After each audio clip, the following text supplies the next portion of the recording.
കുണിയയിൽ ഞാനൊരു കല്യാണ വീട്ടിലാണ്. നമ്മുടെ ക്യാമ്പ് നടക്കുന്നതിൻ്റെ ഒരു 100 മീറ്റർ മാത്രം മാറി മഞ്ഞയുടെ ഒരു കല്യാണമാണ്. ഞാനിവിടെ വരാൻ കാരണം എന്താണെന്ന് ചോദിച്ചാൽ, ഈ ആളും തിരക്കും വാഹനവും ഗതാഗത സ്തംഭനവും ഒക്കെയായി നമ്മുടെ സമ്മേളനം ഇങ്ങനെ നടക്കുമ്പോൾ പോലും മഞ്ഞയുടെ കല്യാണത്തിനും അതിൻ്റെ ആരവത്തിനും ഒരു കോട്ടവും ഈ സമ്മേളനം കൊണ്ട് സംഭവിച്ചില്ല എന്ന സന്തോഷം അവർ ഞങ്ങളുമായി പങ്കുവച്ചപ്പോൾ അവരെ ഒന്ന് കാണിക്കണമെന്നും അവരുമായിട്ട് സംസാരിക്കണമെന്നും തോന്നിയത് കൊണ്ടാണ് ഞാൻ മഞ്ഞയുടെ വീട്ടിലെത്തിയിട്ടുള്ളത്. അവരുടെ മുഹൂർത്തം അല്പസമയം കഴിഞ്ഞാൽ നടക്കും. അതിന് തൊട്ട് മുൻപാണ്, രാവിലെയാണ് ഞാൻ സംസാരിക്കുന്നത്. നമുക്ക് മഞ്ഞയെയും ഇവരുടെ കുടുംബാംഗങ്ങളെയും ഒക്കെ നമുക്ക് കാണേണ്ടതുണ്ട്. വലിയ റിസപ്ഷൻ തന്നെ കഴിഞ്ഞ 2 രാത്രികളിലായിട്ട് ഈ വീട്ടിൽ നടന്നു. പക്ഷേ ഇവർക്കൊന്നും അതുകൊണ്ടൊരു പ്രശ്നമോ പ്രയാസമോ ഉണ്ടായില്ല എന്നവർ നമ്മളോട് പങ്കുവെക്കുമ്പോൾ അത് നമ്മുടെ ഒരു അച്ചടക്കത്തിൻ്റെയും നമ്മുടെ സിസ്റ്റം ഒരുക്കിയതിൻ്റെയും ഒക്കെ ഒരു തെളിവായിട്ട് കൂടി നമുക്ക് അഭിമാനത്തോടു കൂടി പറയാൻ കഴിയും. നമുക്ക് ഇവിടുത്തെ മഞ്ഞയും അവിടുത്തെ അച്ഛനും അമ്മയും കുടുംബക്കാരും ഒക്കെ ഉണ്ട്. മഞ്ഞ, ആശംസകൾ.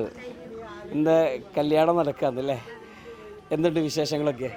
സുഖമായിട്ട് പോകുന്നു. നല്ല വിശേഷം. പഠിക്കാന്നോ? പഠിക്കാം. എന്താ പഠിക്കുന്നത്? അക്കൗണ്ടിങ്. എവിടെയാണ്? ശങ്കരാചാര്യയിൽ. ഓക്കെ. ഇപ്പം ഞങ്ങളിപ്പോൾ ഇവിടെ വന്നതും നിങ്ങളെ കണ്ടതുമൊക്കെ നമ്മുടെ വലിയൊരു സമ്മേളനം തൊട്ടപ്പുറത്ത് നിങ്ങളുടെ വീടിനോട് ചേർന്ന് നടക്കുകയാണ്. അപ്പോൾ ഞങ്ങൾക്കൊരു ആശങ്കയുണ്ടായിരുന്നു, ഒരു കല്യാണം ഇവിടെ നടക്കുമ്പം നിങ്ങൾക്കൊരു പ്രയാസം വരുമോ എന്നുള്ളതൊക്കെ. എങ്ങനെയുണ്ടായിരുന്നു? നിങ്ങളുടെ ഗസ്റ്റുകൾക്കൊക്കെ വരുന്നതിനോ ഒക്കെ പ്രയാസമൊക്കെ നേരിട്ടോ? ഇല്ല, കുഴപ്പമൊന്നും ഉണ്ടായിരുന്നില്ല. അതിനുള്ള എല്ലാ ഇതും ഒരുക്കിയിട്ടുണ്ട്. വരണം എന്ത് ചെയ്യുന്നു? ആള് ബാങ്കിൽ, ഒരു കോപ്പറേറ്റീവ് ബാങ്കിൽ വർക്ക് ചെയ്യാന്ന്. മുഹൂർത്തം ആവാനായി. 10 മണിക്ക് 10:30 എടുത്ത് പുറപ്പെടുന്നത്. ഒരു ആശങ്ക ഉണ്ടായിരുന്നോ സമ്മേളനം വരുമ്പോൾ ഇത്രയും ആളുകളൊക്കെ വരുന്നൊക്കെ നേരത്തെ അറിഞ്ഞിട്ടുണ്ട്? എല്ലാവരും പറഞ്ഞു, നമ്മൾ സഹകരിച്ച് വരുന്ന അറിഞ്ഞില്ല. നമുക്ക് വണ്ടി പോകുന്ന അങ്ങനത്തെ ബ്ലോക്കിൻ്റെ ഇതൊന്നും ഉണ്ടാവില്ല, അതിന് പറഞ്ഞ സംവിധാനം അവർ ചെയ്യുന്നറിഞ്ഞു. അവർ സംഘാടകരെ അറിയിച്ചിരുന്നു അല്ലേ? ഒരു ആശങ്ക ഉണ്ടായിരുന്നോ നേരത്തെ സമ്മേളനവും കല്യാണമൊക്കെ ഒരേ ഡേറ്റിന് വരുമ്പോൾ? ചെറിയൊരു ബ്ലോക്കിൻ്റെ ആ ഒരു ഇത് പ്രശ്നങ്ങളേ ഉണ്ടായിട്ടും വേറൊന്നും പിന്നെ ഒരു ആൾക്കാരിലിങ്ങനെ സമ്മേളനം നടക്കുന്ന ഒരു ഇതായല്ല. അതിൻ്റെ ഭാഗമായിട്ട് ക്യാമ്പിലൊക്കെ പോയിരുന്നോ സമ്മേളനം? പോയി ഉള്ളിൽ കയറിയില്ല, അതിൻ്റെ റോഡ് കറക്കി ഉള്ളിൽ കറക്കി വന്നു. അമ്മ എന്ത് പറയുന്നു? സന്തോഷം. പേടി ഉണ്ടായിരുന്നു അവിടെ ഒരു വലിയ ആൾക്കൂട്ടം വരും എന്നൊക്കെ കേട്ടപ്പോൾ? ഞങ്ങൾക്ക് ഇത്രയും വലിയൊരു പരിപാടിയുടെ വെച്ചതിൽ തന്നെ ഏറ്റവും വലിയ സന്തോഷമാണ്. എന്താ വെച്ചാൽ നമ്മൾ ഈ ഗ്രാമത്തിൽ പിന്നെ ഇത്രയും ആൾക്കാരെ ഉൾക്കൊള്ളുമോ എന്നെല്ലാം ആദ്യം ചിന്തിച്ചിരുന്നു. പക്ഷേ അതിനുള്ള എല്ലാ സെറ്റപ്പും ഇവിടെ അവർ ചെയ്തു. അത്രയോ 500 ഏക്കറോളം സ്ഥലം അതിനായിട്ട് ഉപയോഗിച്ചു. സമസ്തക്ക് എല്ലാ ആശംസകളും നേരുന്നു. ഇവിടുത്തെ വാർഡ് മെമ്പറും നാട്ടുകാരും കുടുംബക്കാരും ഒക്കെ നമ്മുടെ കൂടെ ചേരുന്നുണ്ട്. ഞങ്ങൾക്കൊരാശങ്ക ഉണ്ടായിരുന്നു, ഇത്രയും വലിയൊരു സമ്മേളനം ഇവിടെ നടക്കുന്നു, ആൾക്കൂട്ടം വാഹനം ഒക്കെ വരുമ്പം നിങ്ങൾക്കൊരു പ്രയാസം ഉണ്ടാവുമോ? ഒരു കല്യാണമാണല്ലോ, കാരണം നിങ്ങൾക്കും ഗസ്റ്റുകൾ വളരെ ഇമ്പോർട്ടൻ്റ് ആണ്. അപ്പോൾ എങ്ങനെയാണ് നിങ്ങൾ മാനേജ് ചെയ്തത്? ഞങ്ങൾക്ക് ഒരു ബുദ്ധിമുട്ടുണ്ടായിട്ടില്ല. ഞങ്ങൾ ബുദ്ധിമുട്ട് വളണ്ടിയേഴ്സ് നല്ല രീതിയിൽ ഞങ്ങളോട് സഹകരിച്ചിരുന്നു.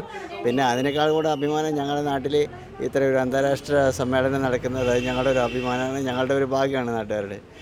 പിന്നെ ഇത്ര ആൾക്കാർ, ഒരുപാട് ആൾക്കാരുടെ സ്നേഹവും പിന്നെ ആൾക്കാരുടെ ബന്ധങ്ങളും, ഒരുപാട് ലക്ഷദ്വീപിൽ നിന്നൊക്കെ വന്നവരുടെ ഉണ്ടായിരുന്നു ഞങ്ങളുടെ കൂടെ. അവരോടൊക്കെ സംസാരിക്കാനും കൂട്ടുകൂടാനും അങ്ങനെ കുറേ ആൾക്കാരുണ്ടായിരുന്നു. മലേഷ്യയിൽ നിന്ന് വന്നവരുണ്ടായിരുന്നു.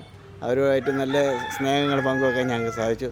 ഇത് ഞങ്ങളുടെ നാട്ടുകാരുടെ നല്ലൊരു ഭാഗ്യമായിട്ട് കാണും. ഇത്ര വലിയൊരു അന്താരാഷ്ട്ര സമ്മേളനം ഞങ്ങളുടെ വീടിൻ്റെ അടുത്ത് നടന്നത് ഞങ്ങൾക്ക് ഒരു അഭിമാനമാണ്. ഇല്ല, സംസ്ഥയ്ക്ക് നല്ല നന്ദി. ഇപ്പോൾ സംസ്ഥ പരിപാടിക്ക് വേണ്ടി ദുബൈയിൽ നിന്ന് UAE എത്തിയതാണ്. സത്യം. അങ്ങനെ ഒരു ചിന്ത ഉണ്ടായിരുന്നോ? സമ്മേളനം ഒന്ന് കാണാം, കല്യാണം കൂടാം. സമ്മേളനം നടക്കുന്നുണ്ട് അറിഞ്ഞായിരുന്നു. 2-3 ദിവസമായിട്ട് നടക്കുന്നുണ്ട്. കാണുമ്പോൾ ഭയങ്കര സന്തോഷം തോന്നി. ഇത്ര വലിയൊരു പരിപാടി. എല്ലാവിധ ആശംസകൾ ഈ സമ്മേളനത്തിനും ഞങ്ങൾ ഉണ്ടാവും. ഞങ്ങളും പുറമേ നിന്ന് ഇവിടെ ഗ്രാമത്തിലേക്ക് വന്ന ആളുകളാണ്. ഞങ്ങളിവിടെ വന്നപ്പം ഞങ്ങളെ സ്വീകരിച്ചത് ഇവിടുത്തെ ക്ഷേത്ര കമ്മിറ്റിയുടെ ആളുകളും ഇവിടുത്തെ നാട്ടുകാരാണ്. ഈ നാട്ടുകാരുടെ ആ ഒരു സഹകരണ മനോഭാവം ഞങ്ങളെയും വല്ലാതെ ആകർഷിച്ചിട്ടുണ്ട് എന്ന് നിങ്ങളോട് പറയാൻ കൂടി ഞങ്ങൾ ആഗ്രഹിക്കുകയാണ്. ഓക്കെ, അപ്പോൾ കാണാം.